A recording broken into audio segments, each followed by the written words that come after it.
Hello students, here is Ashu Gupta, Assistant Professor. Again welcomes you all on the behalf of the Indraprasth Law College.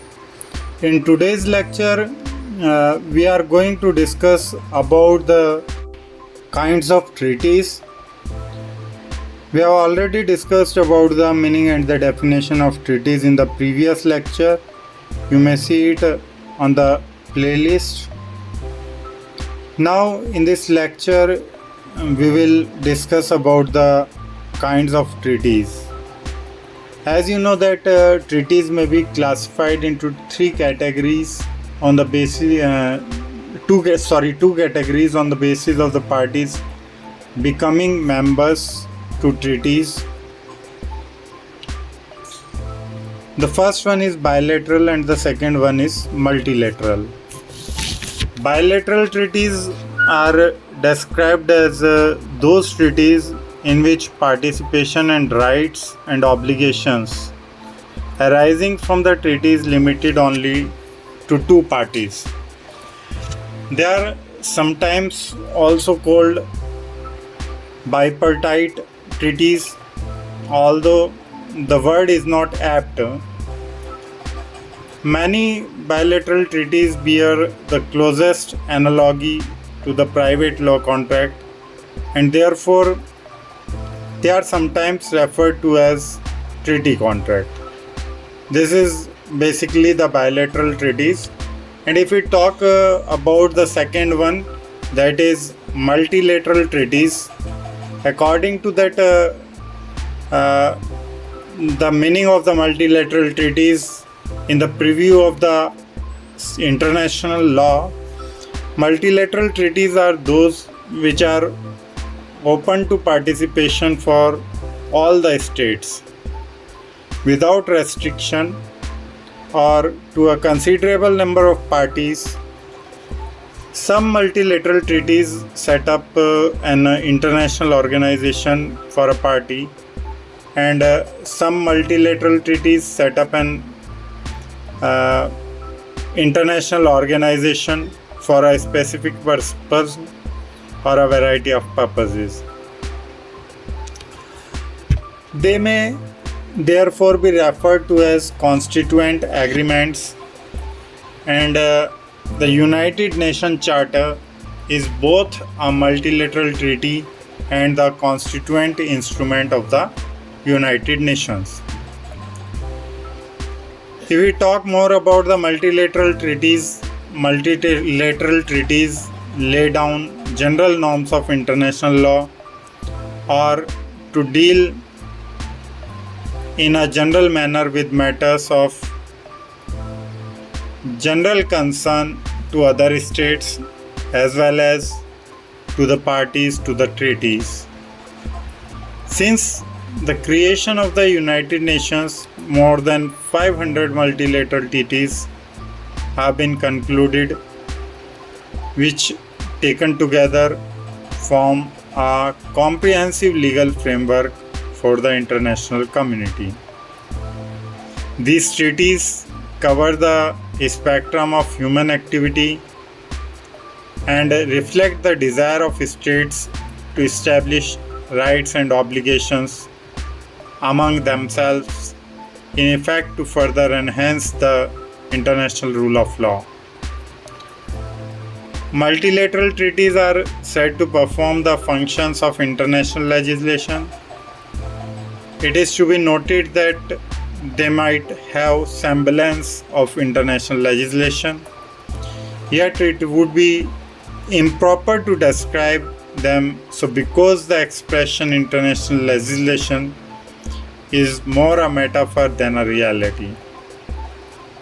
Oppenheim, a very famous jurist, has very rightly observed that there is as yet no international legislature proper in the international sphere.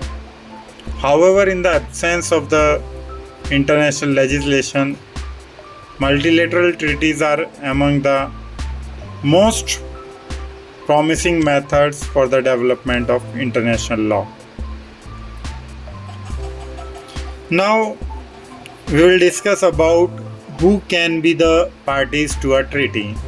If we talk about that question, the Vienna Convention under Article 6 lays down that every state possesses capacity to conclude treaties.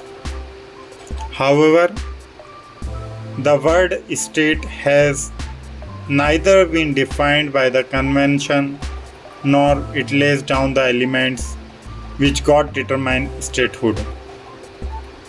It may therefore be interpreted that all the states, including those which are not fully sovereign, have a capacity to conclude treaties.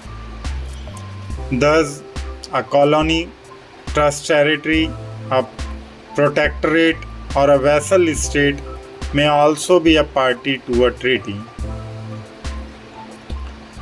In the case concerning the rights of nationals of USA in Morocco, the ICJ stated that Morocco had America in Morocco. The International Court of Justice stated that Morocco had America in Morocco.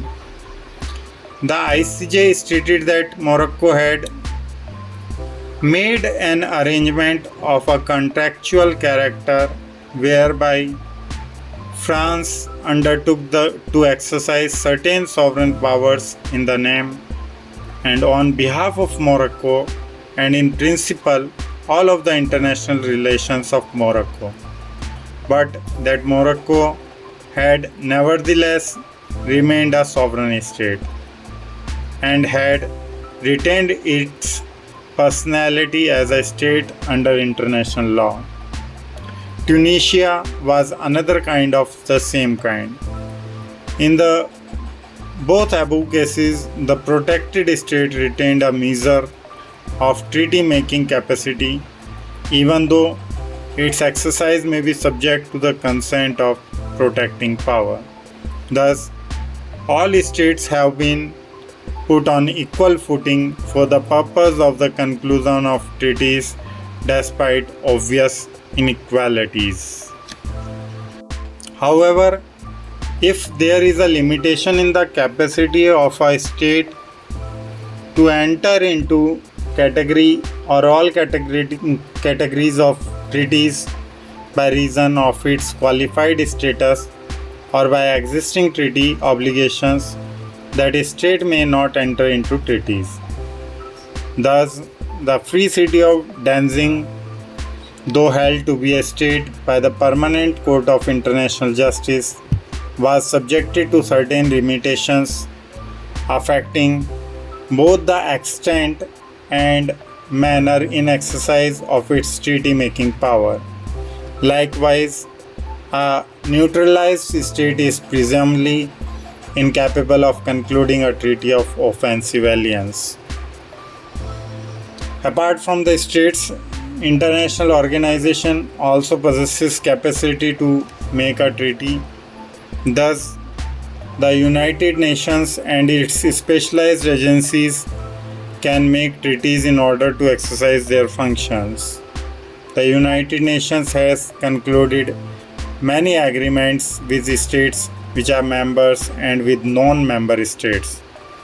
However, treaties concluded by international organizations do not come within the scope of the Vienna Convention. Then such treaties are governed in accordance with a separate convention which has been adopted in 1986.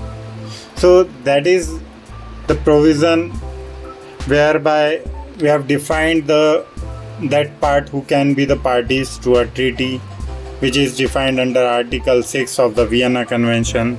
Hope you will entertain it and understand it.